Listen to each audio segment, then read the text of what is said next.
The controls of the Thompson are actually quite good as well.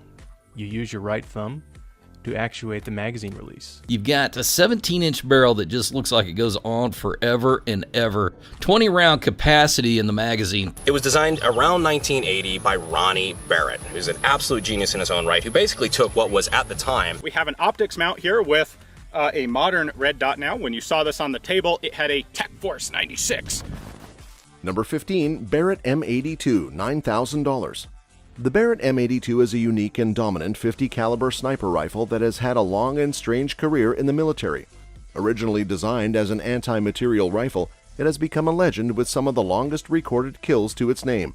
The rifle's short recoil operation makes it considerably less accurate than most assume. The M82A1 variant, which was formally adopted in 2002, has delivered 5 of the 20 longest sniper kills in history, more than any other weapon system. However, picking off lone combatants and high-value two-legged targets was never the shoulder artillery's main aim. The M82 is primarily adopted into the U.S. military to smash stuff, not people. The M82 is classified as a special application scoped rifle and makes its biggest impact on the battlefield by sowing chaos through material deprivation. Hard target interdiction is a big deal, and a sniper knocking a radar array or rocket launcher out of commission has greater strategic value than dispatching any single enemy combatant. The Barrett M82 is more than fit for this duty, but its accuracy in anti-personnel engagements is shakier. The Barrett M82 is a sniper rifle that has been successful in putting enemy combatants down for good and with authority. However, it is not as accurate in precision one-shot, one-kill attempts. The rifle's stock M33 ball ammunition is a 3 MOA weapon, but when loaded with match ammo, it can tighten groups to roughly 1 MOA. The rifle's heavy return spring on its reciprocating barrel and its massive muzzle brake make it very shootable. Much of the Barrett M82's inherent inaccuracy has to do with its short recoil operation. The 50 Browning mash gun, 50 BMG or 12.7 by 99mm NATO cartridge has ample kick, but when hosed out, the marksman is a crash test dummy every time he pulls the trigger. Rifles chambered for similar cartridges, such as the 55 Boys anti-tank rifle of World War II, were reputed to abuse shoulders and detached retinas. Battlefield usefulness demands some sort of system to dampen the recoil impulse, particularly if the rifle will engage targets at long range. The M82's reciprocating barrel and heavy twin return springs play a prominent role in mitigating the 50 caliber's horrible kick. Combining that with the rifle's nearly 30-pound weight and massive muzzle brake, you get a shootable system. However, it doesn't foster shot-to-shot consistency.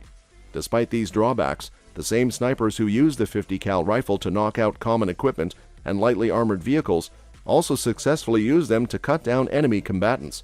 The fortitude and skill of Army, Navy, Marine, and Air Force snipers have ushered the rifle into this role, enhancing its accuracy. The Barrett M82's success as an anti-personnel sniper rifle is largely due to the skilled snipers behind the trigger.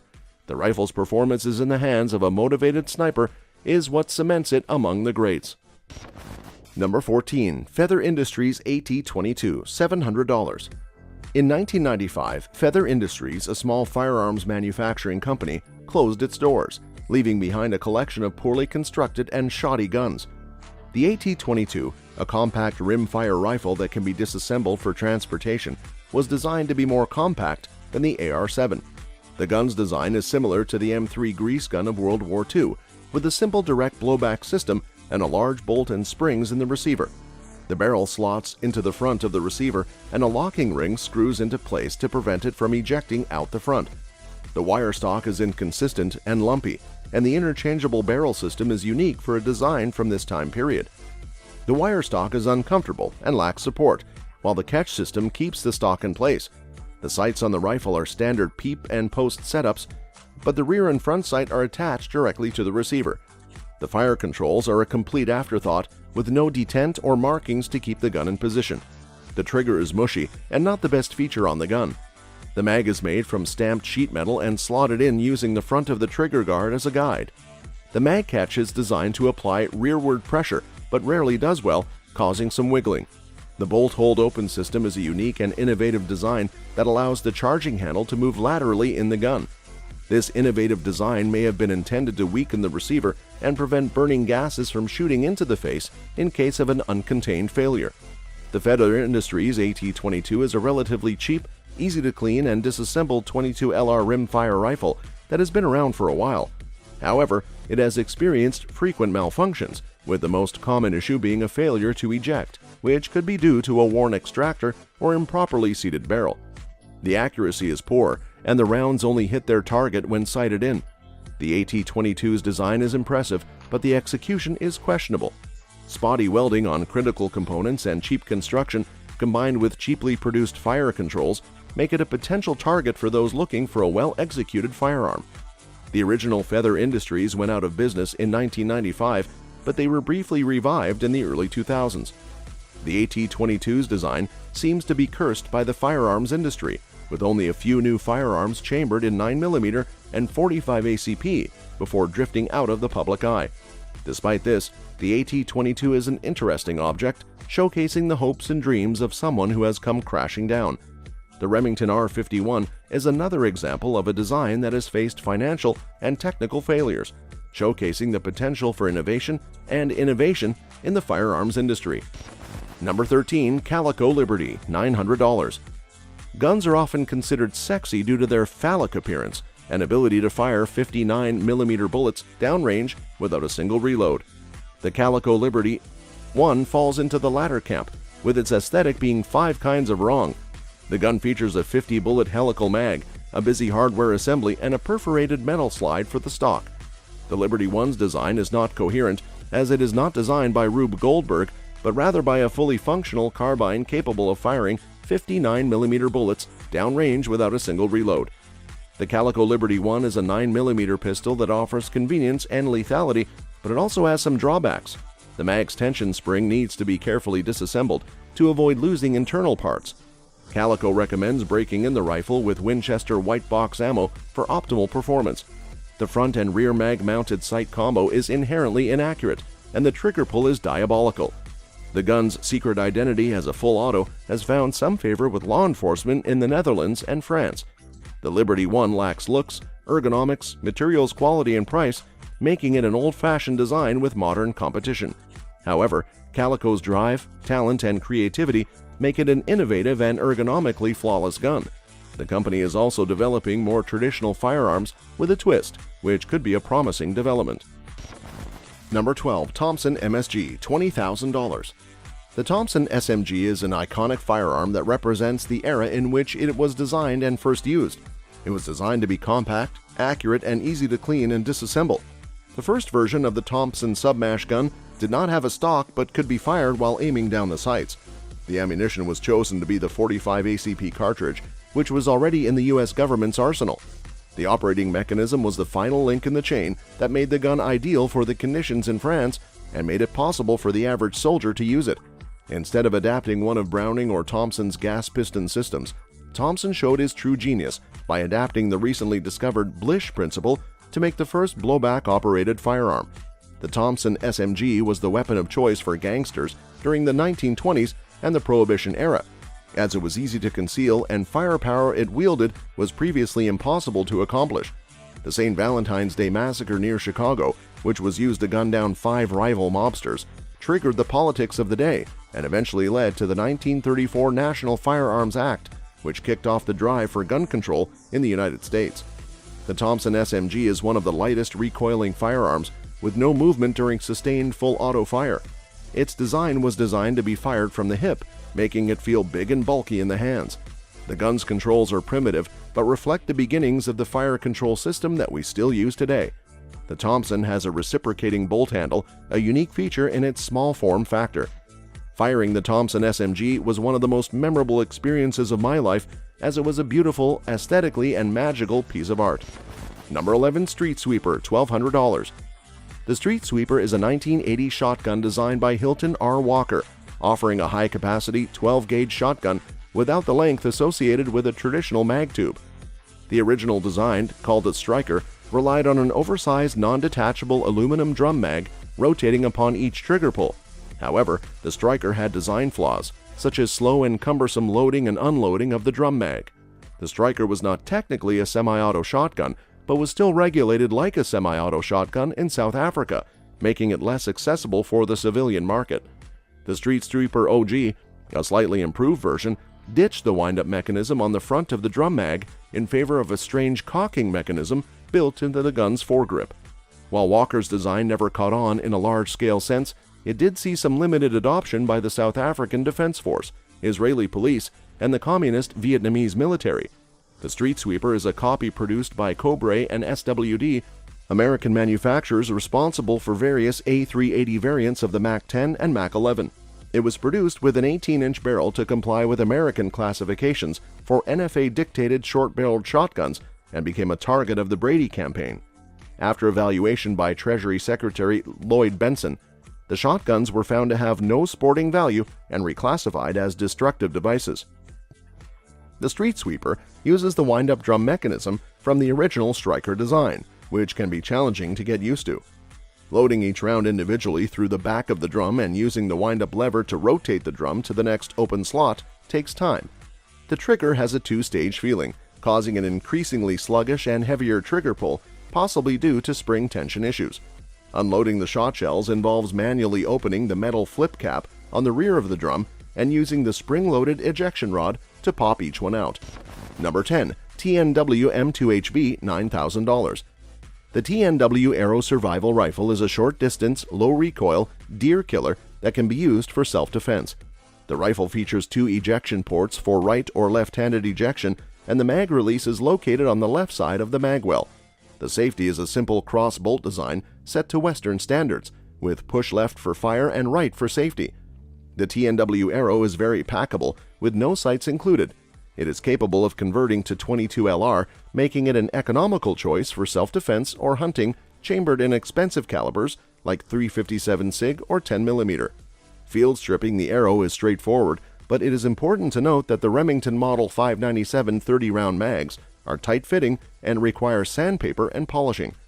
In summary, the TNW Aero Survival Rifle is a versatile firearm that can be used for hunting, survival, home defense, or plinking. It has a small round footprint on brass, but other ammunition does not seem to have this issue. The retaining pins lock the lower to the upper, and the C-clip type spring is included. Number 9. MAC-10 $1,000. Gordon Ingram, a successful submash gun designer, founded the Police Ordnance Company in the 1950s. After the company's demise, Ingram continued to improve his Model 6 design with Models 7 through 9, but his efforts were unsuccessful. Ingram turned to the U.S. and worked on the Ingram Model 10, which was conceived in his garage workshop. In September 1964, the first hand-built Ingram M10 submash gun was finished, a 9mm full-automatic weapon with a Sten mag. The first prototype was confiscated by the U.S. Treasury Department during a raid on Erkiaga Arms Factory. Ingram collaborated with Mitch Werbel to produce the Ingram Model 10, which was capable of full automatic fire and had an experimental wooden foregrip attached to the barrel. The M10 9mm prototype was also produced, but was not successful in attracting interest. Ingram moved to Georgia and signed a contractual agreement to have his Model 10 submash gun manufactured exclusively by Psionics Inc. All prototype Ingram guns were turned over to Psionics. The Ingram Model 10 is a popular submash gun produced by various manufacturers such as Military Armament Corporation, RPB Industries Inc., SWD Incorporated, Military Armament Corporation, Jersey Arms Works, and Section 5 Ltd. of Great Britain. The Mac Ingram submash guns were designed for rugged, reliable, inexpensive, and functional purposes.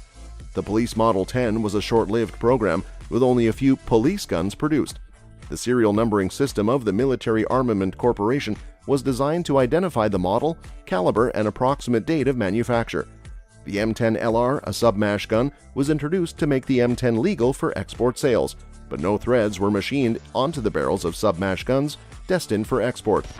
Number 8. Winchester 101 $3,000. The Winchester 101 is a double-barrel shotgun introduced by Winchester Olin in 1963, designed to be a reliable and high-quality firearm that could compete with top-level sporting shotguns. It was built under Winchester's supervision at the Kadensha Corporation plant in Japan and sold for $284, compared to $360 for the Browning Superposed. The first model, a 12-gauge skeet model with 26-inch barrels, was introduced in 1974. The classic doubles 101 Grade II 28-gauge shotgun was later produced, offering various models with modified chokes, choke tubes, and a comfortable grip. The Winchester 101 featured a sturdy box lock action, low-profile receiver, and lightweight, well-balanced barrels. Production continued until 1987, when Olin sold its factory to Classic Doubles Ltd. The best of the 101s were produced during the last 2 years when Classic Doubles closed. The original Winchester 101 remains a classic sporting shotgun, highly valued by collectors and shooters, and is a favorite among bird hunters and clay target shooters worldwide. But unfortunately, Biden wants to ban this amazing gun. Number 7. Heckler & Koch Model SP89 Pistol, $5,000. The HK SP89 is a large frame pistol especially suited for sporting use.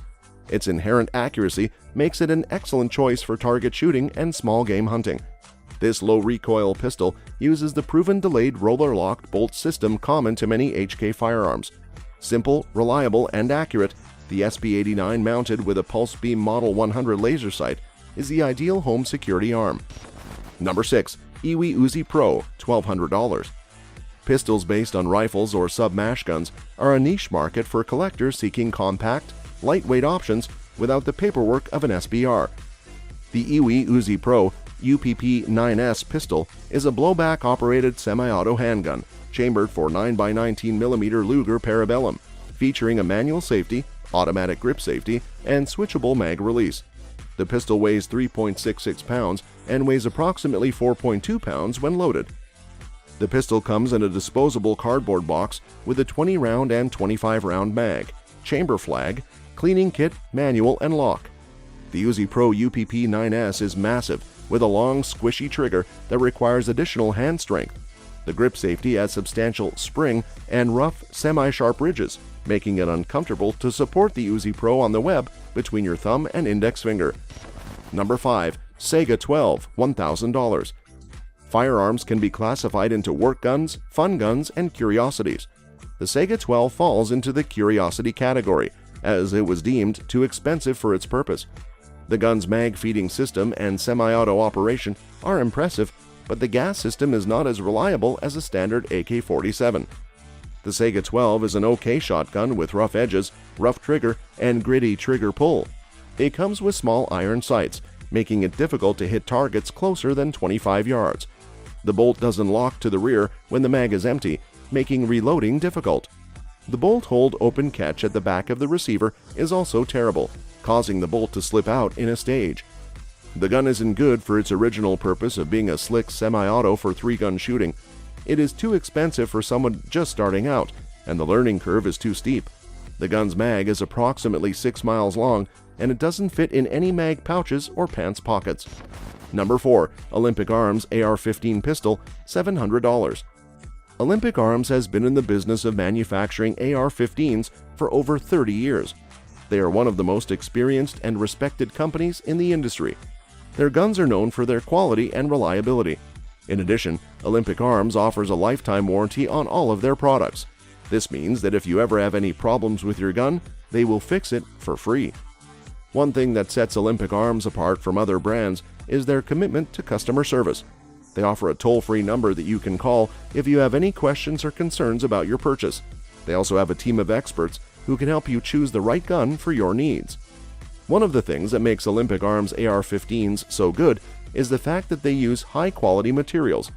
The barrels are made from 4150 chrome moly steel, and the bolts and carriers are made from 8620 carbon steel. This makes the rifles more accurate and durable. Another thing that makes Olympic Arms AR-15s good is the fact that they are made in the USA. This means that you are getting a quality rifle that is made by American workers. Olympic Arms is a small arms manufacturer based in the state of Washington. The company was founded in 1976 by Bob Schutz, Bill Stumpf, and Gary Anderson.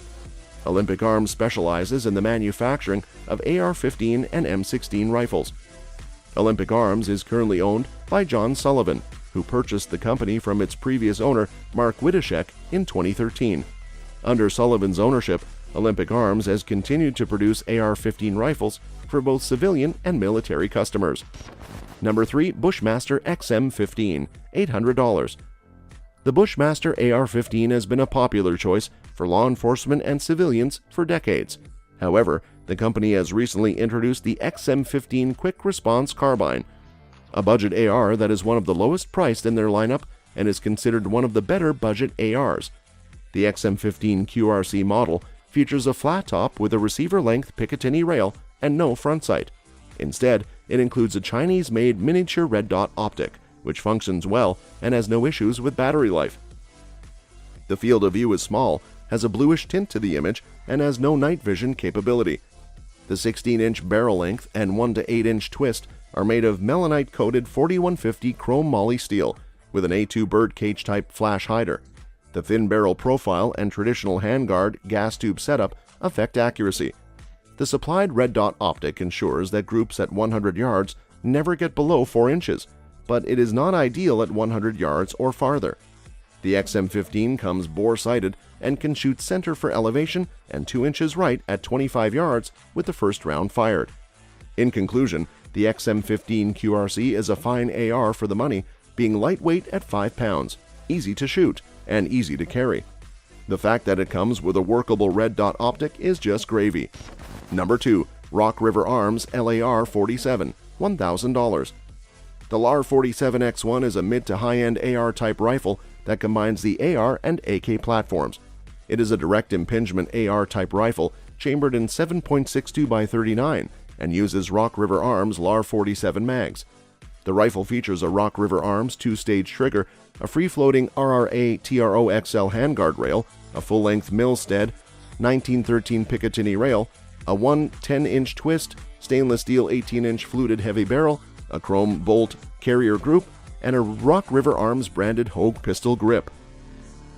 The A4 upper receivers are made of forged 7075 T6 aluminum, hardcoat anodized with a matte finish, and the muzzle brake is made out of 4140 steel with 5/8 to 24 threads. There are 4 different models available, with the main differences being the color of the furniture, a collapsible or fixed stock, and different muzzle brakes. The LAR 47X1 operates like an AR and AK platform, with safety and charging mechanisms operating like an AR, while reloading mechanics are similar to the AK. The mag is inserted by rocking the mag rearward and deposited in virtually the same manner as an AK.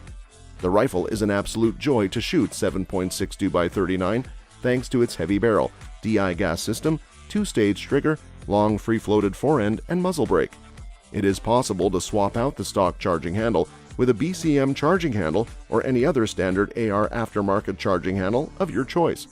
The LAR 47X1 is a reliable and affordable 7.62x39 cartridge rifle that has been successfully mated to the AR platform using a conventional pattern AK mag.